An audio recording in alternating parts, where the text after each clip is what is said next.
Hey everyone. In this episode, I'd like to talk about one of the most interesting audio companies out there. And that company is Bose. Now, just about everybody has an opinion about Bose. And the curious thing about Bose is that those opinions vary widely. In most markets, everybody has a pretty consistent opinion about where a company falls in the marketplace. But not so much with Bose. With Bose, you'll find that consumers generally consider it to be a premium brand. And the consumers that buy Bose products, in general, are pretty happy with their purchase. There's a lot of people who are real fans of Bose. But then if you ask the audio professionals, or people who consider themselves to be audiophiles, what they think of Bose, well, the opinions aren't quite so positive, and they may come back with something like, Bose, buy other sound equipment, or no highs, no lows, it must be Bose. And so why do we have such a split of opinion? Why is the opinion of this company so contentious? And why do I think that Bose is a genius company? Now, I have a lot of respect for the Bose Corporation, the way they do business. I think they're genius. And just in full disclosure, what Bose equipment do I personally own? I don't think I own anything from them. But I'm not their target customer. So let's talk about what makes Bose different. Dr. Bose had a very famous quote, which is something to the effect of, if you want to get ahead of the competition, you can't follow the leader. You have to follow your own path. Otherwise, you'll never get around those who are in front of you. And Bose has certainly taken this philosophy because Bose tends to do things differently. And if you're in a market space with good, strong competition, and the competition has effective, well-respected engineering staffs, and everybody is doing something in a certain way, and then you come in and you do something completely different from that, well, that either makes you a genius or it makes you pretty unwise. But that's what Bose has done, in most cases, pretty consistently for a long time. They're not afraid to be different, and that has paid off well for them. Bose has taken a look at the industry, and I think probably more so than any other company has really truly identified who their customers are. I consider Bose to be somewhat like the Steve Jobs of Apple Computer, where Steve Jobs was really good at coming up with beautiful designs and figuring out what it was that his customer base truly wanted, even when the customer base themselves couldn't articulate their desires. For example, back in the early days of personal computers, Steve Jobs was talking with his engineering staff about designing a graphical user interface for the computer and how they were going to achieve this. And the programming staff, the development team, was involved in figuring out efficient ways that they could display different shapes on the screen. And this required a fair amount of mathematical computation, and computers weren't very powerful back in those days. And so the development team had come together in a meeting, and they were all very pleased, saying, we think we have come up with a way by which we can generate squares and rectangles and circles and ovals in a rapid fashion for our display products. And Steve Jobs looked at this and thought, well, that's very good, very good. So how do you produce a rectangle with curved edges? And the development team said, whoa, well, we hadn't really done that. We can create rectangles, we can create circles and ovals, but these routines that we've developed can't create rectangles with curved corners. And really, why would we need to do that anyway? Steve Jobs then pulled the team together and took them for a little street walking tour and pointed out all of the architectural features and signs and all of the things everywhere around them that had squares with rounded edges, and said this is a critical thing in order to satisfy our people. Until Steve brought that up, the design team hadn't really considered the need. And it's probably not something that would have been articulated if they had asked their public. Well, and so it is with Bose. I believe that in a typical audio company, somebody like JBL, for example, or maybe Electro Voice, or one of these major audio companies, what they do is they decide that they're going to build a product. Let's say it's a speaker system. And they would ask their customer base what they want. And the customer base will, of course, say that they want a good-sounding speaker. And they want an accurate speaker. And so the development team will then get busy on trying to develop a product within the price constraints that they're allowed to hit the market space that they're trying to develop for. And within those constraints, they'll try to build the highest performing product that they can. And so they will put together a potential design, they'll listen to it, and then they will use scientific equipment and analyzers to measure the performance of their designs. And by using those measurements, they will then reiterate and keep working on the design until they can get the best possible measured performance within the price targets that they have to work with. Bose is a little different. Now, I'm not part of the Bose development team, so I can only speculate. But Bose puts in a lot of research and development into what people consider to be pleasing. And so when you ask your customer base what they want out of a sound system, they say, we want it to sound good. But what does that mean exactly? And Bose would do a lot of research into psychoacoustics to determine what it is that people thought sounded good. And Bose would then go after those targets to create systems that pleased their target audience, that their target audience would think sounds good or acceptable. Not necessarily accurate. And we know that opinions vary widely, and that oftentimes people don't want sound systems that actually sound accurate. We've all seen cars roll down the street with incredible booming bass, and we know that that's not an accurate representation of any kind of natural music, but hey, people like that. And so products are made to satisfy that target audience. And so it is with Bose.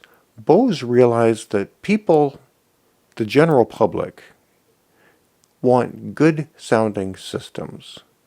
But good doesn't necessarily mean accurate. And they also found out that they can take some pretty significant compromises in technical accuracy, and it still sounds good to their target audience. They also realized that their target audience is concerned about things other than sound quality. They want a system that fits in nicely with their decor. They want a system that is easy to set up and easy to use. And they want to have pride of ownership of owning a upscale and premium brand. And for these things, their target audience is willing to pay a premium price. And so Bose has never been real forthcoming when it comes to technical specifications. And they don't seem to be building their products in order to meet particular technical specification goals. but they do an excellent job of producing equipment that their customer base, the average person out there, enjoys. Now, it seems to me that there are two categories of listeners. There are people who are in the typical average public, and they like to listen to the music. And they listen to the music through whatever sound system they have available. And of course, they want to listen to it through a good sound system that is going to produce a powerful rendition of the music they're listening to.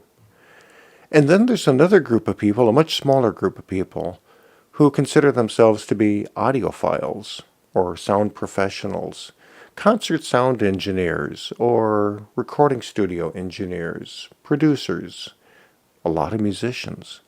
And these are the people who listen to the music, but as much as they listen to the music, they listen to the system using the music. And so instead of just hearing the band, these are the people who try to take it all apart in their mind and say, just exactly how does that cymbal sound? Does it sound like a crunchy trash can lid? Or does it sound like a fine piece of brass that has a clean, clear, distinct tone and a beautiful, smooth tail to it? These are the people who are like fine dining connoisseurs who taste the sauce and then sit here and break it down and say, oh, I taste a hint of this and that seasoning with the aftertaste of such and such, as opposed to the majority of us who just gulp our food down and go, yeah, that tastes pretty good. Yeah, sure, it's not burnt. Great. And Bose appeals to the wider consumer audience by delivering to them the system that they really want, which is one that sounds good, that looks good, that is easy to use, easy to set up, and has a strong positive reputation. And so Bose tends not to advertise in the circles where professional audio people are, but rather they advertise in the trade magazines that are more lifestyle oriented. For example, the magazines that you find on international airline flights, or GQ or Playboy, or those sorts of target audiences, which are the up-and-coming and status-oriented people who want to buy, the Cadillac brand. And Bose prices their products accordingly. Now, Bose has taken some criticism from folks, usually in the audiophile world or the pro sound world, who would look at their products and say, for the performance that you're purchasing, you could have done much better with a different brand. Other brands can deliver higher levels of audio performance for the price that you're paying. And for the price that you're paying, you're not really getting a lot of great value. Now, for Bose Corporation, that's a great thing because they can produce products relatively inexpensively and sell them for a premium price while marketing them as a premium brand. And so they've taken some criticism for that.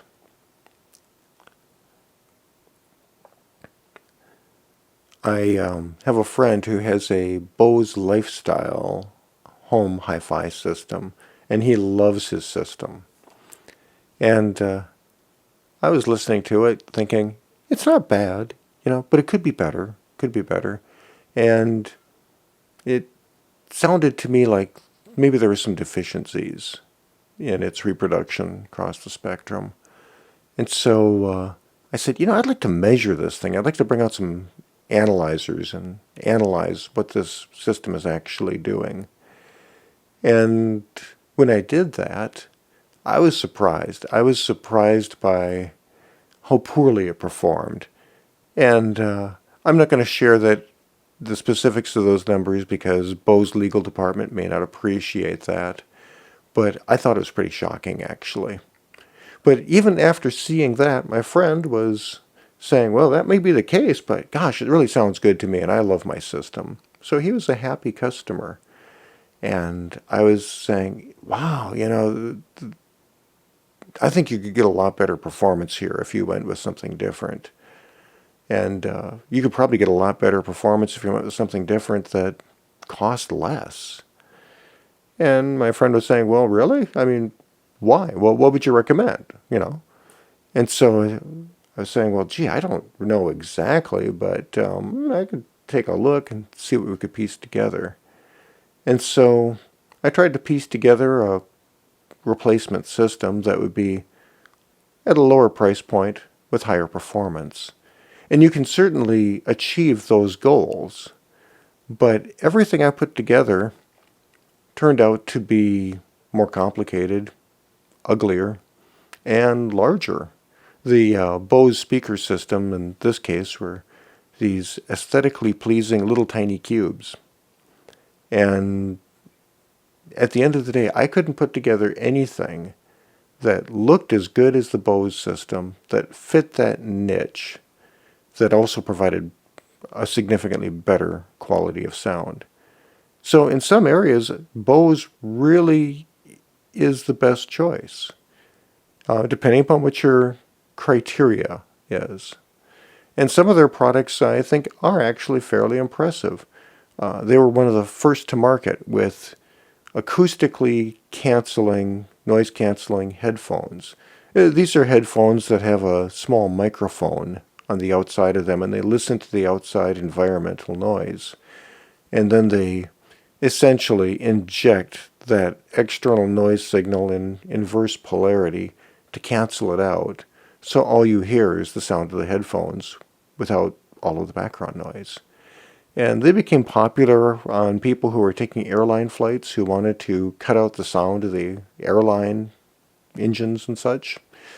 I recall one of the folks at a plant I was working at had a pair, and we're out on the shop floor, and you can hear all of the machinery chunking away and making a bunch of noise, and you put those headphones on and turn on the noise canceling switch, and whoosh, the background would just drop out. It was pretty impressive.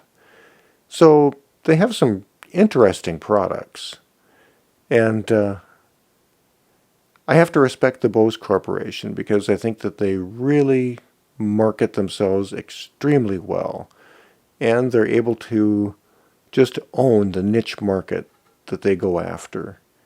And they have successfully convinced the majority of the public out there that they are a premium choice and a premium brand, and they're worth the premium price. Now, if you were to take the products apart and look at the quality of the components they use, generally I think their build quality is pretty good, but a lot of the internal components that they use seem to be fairly inexpensive. And they seem to use a lot of electronic correction in order to make up for some of the limitations of the materials and products that they use in order to achieve the performance that they're targeting. So I think that the company is extremely smart about knowing exactly how good of quality they have to meet in order to satisfy their customer base and the actual desires of their customers, even if the customers can't articulate them themselves. But if you're an audiophile, if you really care about sound quality, and you're the type of person who listens to the system through the music rather than the music through the system, well, Bose probably isn't your first choice. But for a lot of consumers who want a easy, attractive, and a solution that will probably be respected by their friends, Bose may be just the perfect choice in that case. So I think it's a fascinating study. Dr. Bose is a very interesting person. He was a professor at MIT for a long time, and he's well worth looking up and checking out. It's a great study in American business because there are so few companies that have such a divisive reputation among the different segments of their potential customers. So I hope you enjoyed my little rant on the topic of Bose, and I hope that you come back and catch more videos. I encourage you to subscribe if you're so inclined, And if so, please remember to tag the bell icon so that YouTube will notify you when new content comes down. If you like this kind of content, I'd also appreciate it if you take a second and click that thumbs up button so that YouTube gets a notification that people like this stuff and they should recommend it to others. So thanks again for watching Sound Advice, and I hope to catch you again soon.